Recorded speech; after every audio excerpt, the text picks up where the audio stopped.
എറണാകുളം പറവൂരിലെ യുവതിയുടെ ആത്മഹത്യയിൽ പ്രതികളുടെ മകളെ പോലീസ് കസ്റ്റഡിയിലെടുത്തു. മരിച്ച ആശയുടെ വീട്ടിലെത്തി പ്രതികളുടെ മകളും ഭീഷണി മുഴക്കിയിരുന്നതായി പരാതിയുണ്ടായിരുന്നു.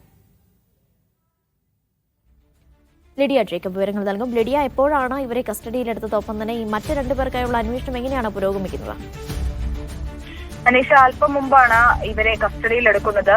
ഇത് പറവൂരിൽ കഴിഞ്ഞ ദിവസം ആത്മഹത്യ ചെയ്ത വീട്ടമ്മയുടെ മരണവുമായി ബന്ധപ്പെട്ട ഒരു കേസിലാണ്. അതായത് ആത്മഹത്യാ പ്രേരണ കുറ്റം ഈ കസ്റ്റഡിയിലായിട്ടുള്ള പെൺകുട്ടിയുടെ അച്ഛനും അമ്മയ്ക്കുമെതിരെ, അതായത് ബിന്ദുവിനും പ്രദീപിനുമെതിരെ ആത്മഹത്യാ പ്രേരണ കുറ്റം പോലീസ് ചുമത്തിയിരുന്നു. അതിനുശേഷമാണ് മകളെ കസ്റ്റഡിയിലെടുക്കുന്നത്.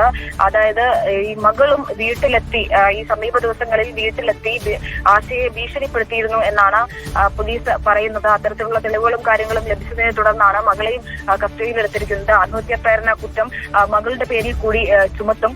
മാത്രമല്ല മറ്റ് ഇടപാടുകളും കാര്യങ്ങളും ഒക്കെ കേന്ദ്രീകരിച്ച് പോലീസ് അന്വേഷണം നടന്നു വരികയാണ്.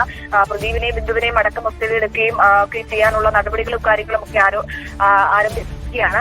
ഈ കസ്റ്റഡിയിലായിട്ടുള്ള ആള് യുവതി സമീപകാലത്ത് വീട്ടിലെത്തി ഈ മരിച്ച യുവതിയെയും യുവതിയുടെ ബന്ധുക്കളെയും ഭീഷണിപ്പെടുത്തിയിട്ടുണ്ട് എന്നും പരാതി ഉണ്ടായിരുന്നു. അതിന്റെ അടിസ്ഥാനത്തിലാണ് ഈ കസ്റ്റഡിയിലുള്ള ആളെ പോലീസ് ചോദ്യം ചെയ്യുകയും കാര്യങ്ങളും ഒക്കെ ചെയ്യുന്നത്. ലിഡിയ ജേക്കബാണ് വിവരങ്ങൾ നൽകിയത്.